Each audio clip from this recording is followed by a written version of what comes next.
How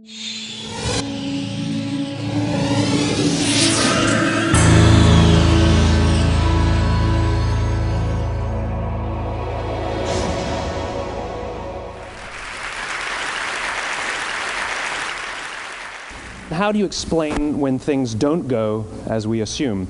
Or better, how do you explain when others are able to achieve things that seem to defy all of the assumptions? For example, why is Apple so innovative? Year after year after year after year, they're more innovative than all their competition. And yet, they're just a computer company. They're just like everyone else. They have the same access to the same talent, the same agencies, the same consultants, the same media. Then why is it that they seem to have something different?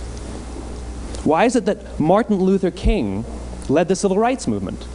He wasn't the only man who suffered in a pre-civil rights America, and he certainly wasn't the only great orator of the day. Why him?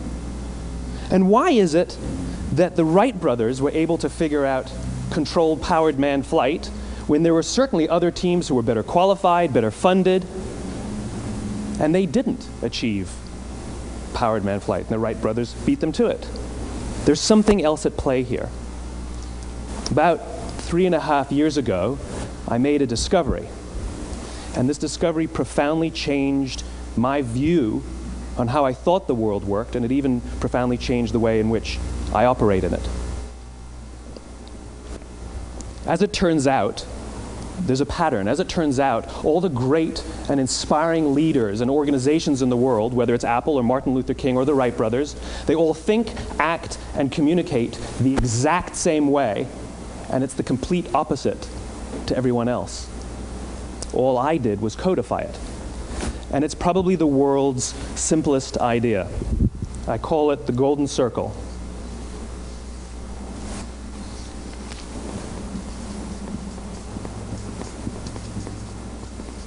Why, how, what? This little idea explains why some organizations and some leaders are able to inspire where others aren't. Let me define the terms really quickly. Every single person, every single organization on the planet knows what they do, 100%. Some know how they do it, whether you call it your differentiating value proposition or your proprietary process or your USP. But very, very few people or organizations know why they do what they do. And by why, I don't mean to make a profit. That's a result. It's always a result. By why, I mean what's your purpose? What's your cause? What's your belief? Why does your organization exist? Why do you get out of bed in the morning? And why should anyone care? Well, as a result, the way we think, the way we act, the way we communicate is from the outside in. It's obvious. We go from the clearest thing to the fuzziest thing. But the inspired leaders and the inspired organizations, regardless of their size, regardless of their industry, all think, act, and communicate from the inside out. Let me give you an example. I use Apple because they're easy to understand and everybody gets it.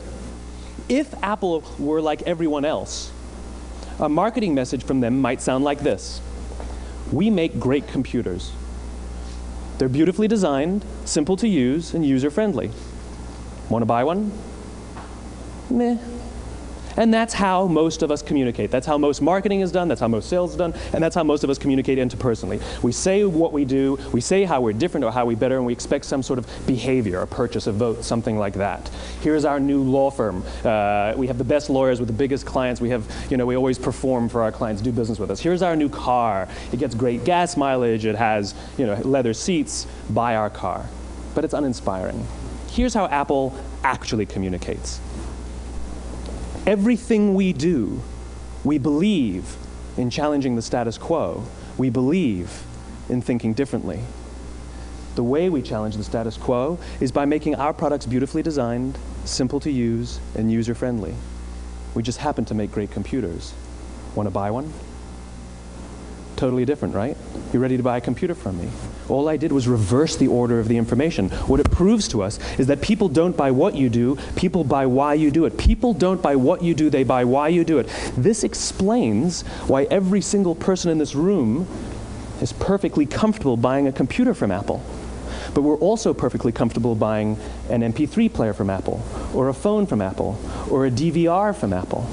But as I said before, Apple's just a computer company. There's nothing that distinguishes them structurally from any of their competitors. Their competitors are all equally qualified to make all of these products. In fact, they tried. A few years ago, Gateway came out with flat screen TVs. They're eminently qualified to make flat screen TVs. They've been making flat screen monitors for years. Nobody bought one. And Dell came out with MP3 players and PDAs. And they make great quality products, and they can make perfectly well-designed products, and nobody bought one. In fact, talking about it now, we can't even imagine buying an MP3 player from Dell. Why would you buy an MP3 player from a computer company? But we do it every day. People don't buy what you do, they buy why you do it. The goal is not to do business with everybody who needs what you have. The goal is to do business with people who believe what you believe. Here's the best part. None of what I'm telling you is my opinion. It's all grounded in the tenets of biology, not psychology, biology. If you look at a cross-section of the human brain, looking from the top down, what you see is the human brain is actually broken into 3 major components that correlate perfectly with the golden circle. Our newest brain, our Homo sapien brain, our neocortex, corresponds with the what level. The neocortex is responsible for all of our rational and analytical thought and language. The middle 2 sections make up our limbic brains, and our limbic brains are responsible for all of our feelings, like trust and loyalty.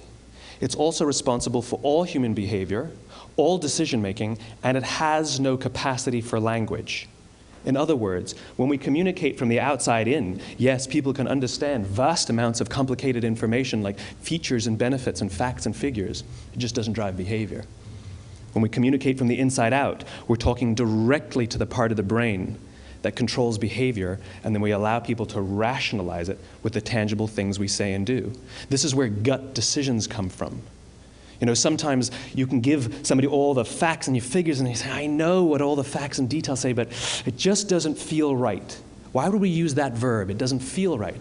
Because the part of the brain that controls decision-making doesn't control language. And the best we can muster up is, I don't know, it just doesn't feel right.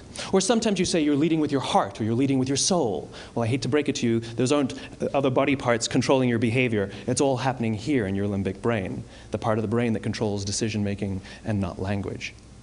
But if you don't know why you do what you do, and people respond to why you do what you do, then how will you ever get people to vote for you or buy something from you, or more importantly, be loyal and want to be a part of what it is that you do?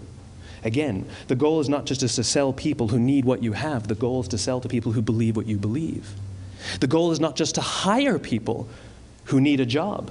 It's to hire people who believe what you believe.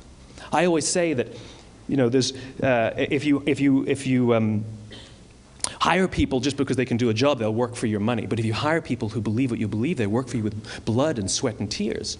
And nowhere else is there a better example of this than with the Wright brothers. Most people don't know about Samuel Pierpont Langley.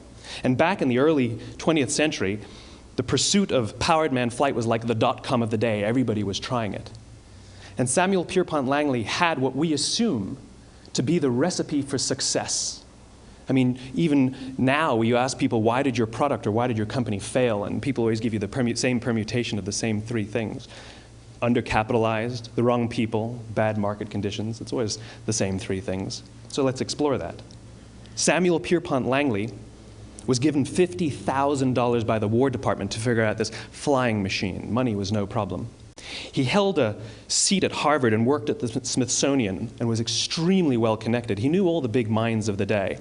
He hired the best minds money could find, and the market conditions were fantastic. The New York Times followed him around everywhere, and everyone was rooting for Langley. And how come we've never heard of Samuel Pierpont Langley?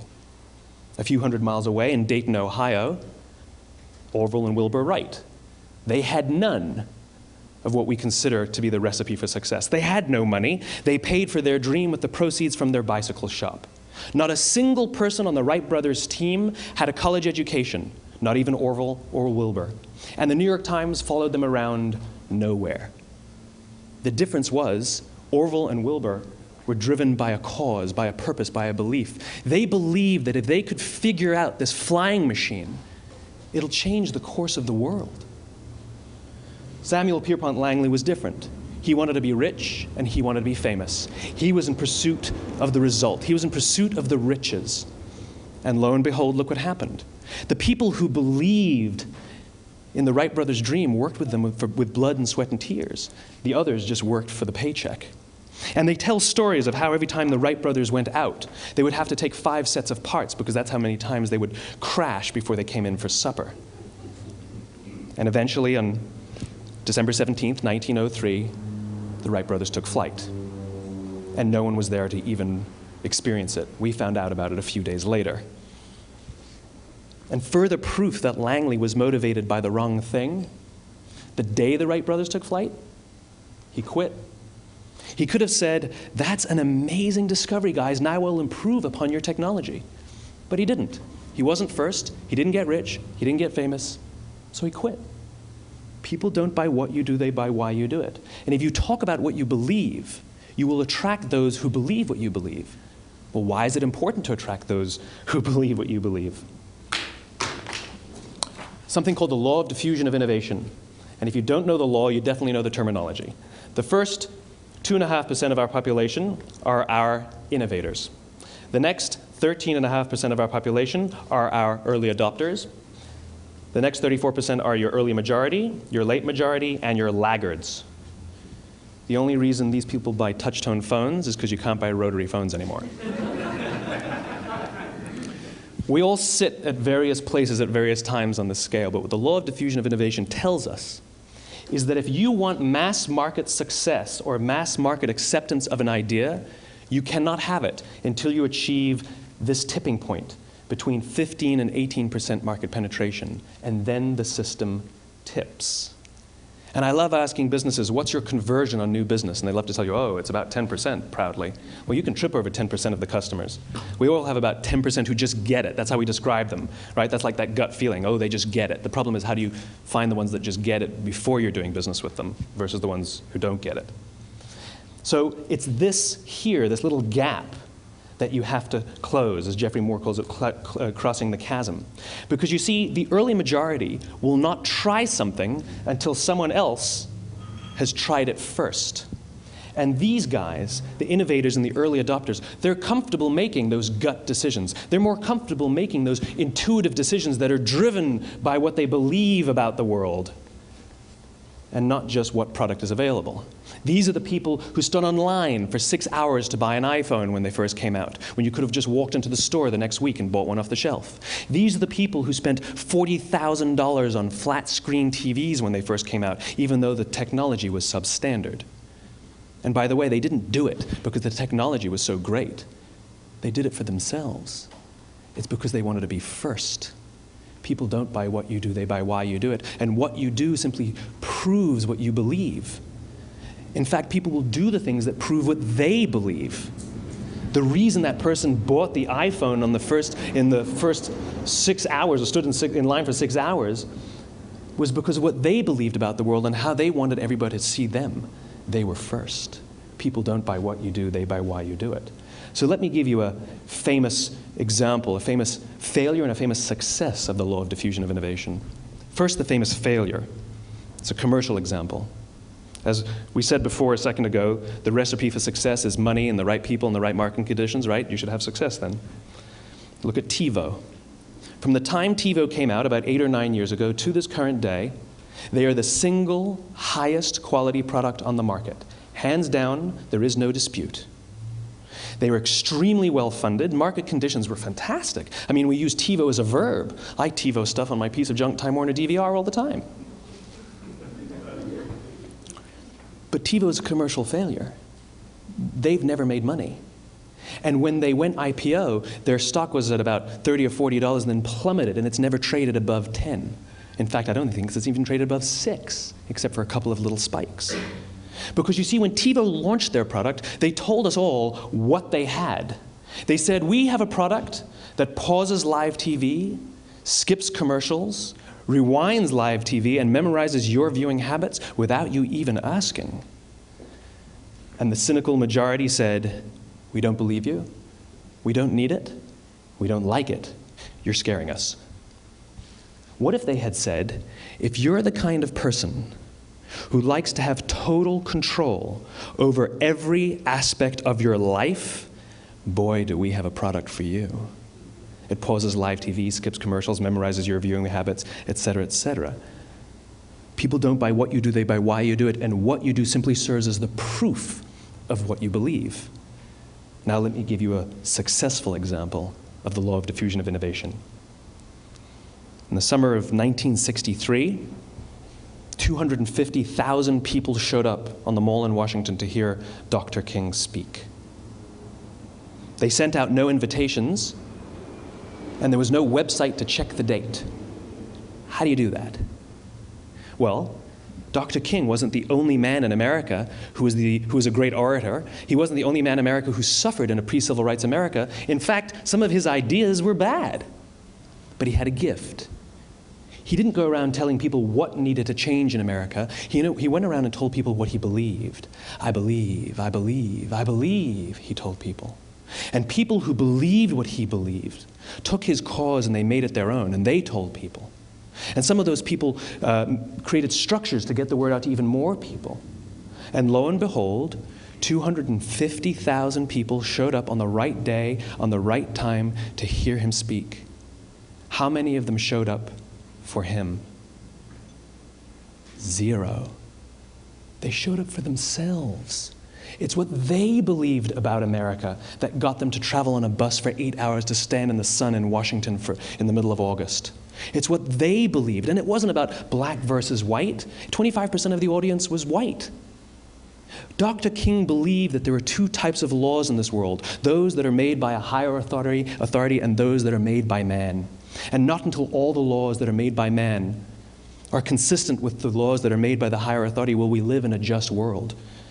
It just so happens that the civil rights movement was the perfect thing to help him bring his cause to life. We followed him not for him, but for ourselves. And by the way, he gave the I have a dream speech, not the I have a plan speech.